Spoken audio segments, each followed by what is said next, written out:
How did you find out the news that Corey had passed? Well, from friends in the East Coast who obviously had woken up by the time we, were still asleep, and text messages poured in, sorry to hear about Corey,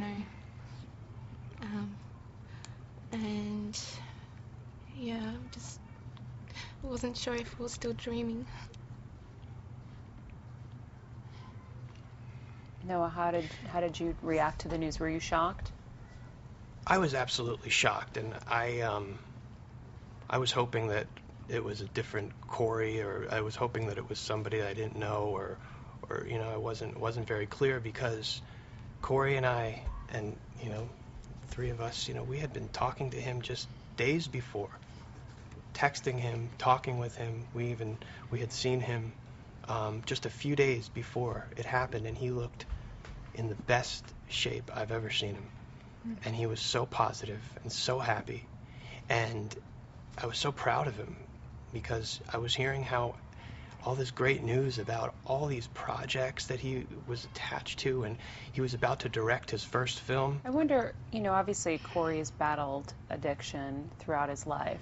Were you guys there for some of the worst times? Have you guys been privy to seeing him at his lowest? We saw an amazing transition from when we first met him to the last time we saw him. He, we've known Corey for almost 3 years, around that time. I don't know what date we met him. But he wasn't in a very good shape when we did meet him. He was, he's very strong-willed, and we saw that will come to light through his determination and his passion for life, and living for his dream and what he knew he was capable of, and he was well on his way to that. So that transition was remarkable. It doesn't come from someone who gives up. No, what do you think was the deciding factor, and how bad was he when you first met him to really see that transition to now? Well, when I first met him, the entire world had seen his reality show, which I had not seen. And as everyone would know who has seen it, he was struggling through an addiction, and he was recovering from that addiction. And the show put a bad name on him at the time that I had met him, and I didn't know this. And he told me, and he was telling me how embarrassed he was at the way he was depicted and the way he was exploited.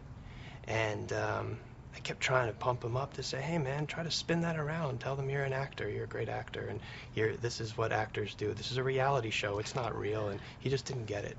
And he was really in the dumps because of the way that he was depicted, which wasn't anywhere near the person that I knew and the person that I saw. And yes, he was having difficulty recovering from the abuse that he was undergoing, but I think that it's important to understand that Corey was on prescribed medication, and he was recovering with prescriptions. And when a doctor is prescribing a patient medications, it's definitely a difficult thing for anyone to say that he had a drug problem.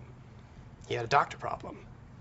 And I mean, honestly, that's the way that I saw him, in the fact that he had all these prescriptions for medications from doctors, and he needed to take them. Some of them he absolutely needed to take to be alive. Heart medication. Heart medications and whatnot. But at the same time, he was battling recovering. And we were definitely there for him during those hard times. And I think he really appreciated that about us, because he had no one else to turn to. And really the thing that I think was hurting Corey the most was the fact that he didn't have as much of enough outlets, enough people in his life, enough people to really to enjoy life with. At the end of the day, that's all he wanted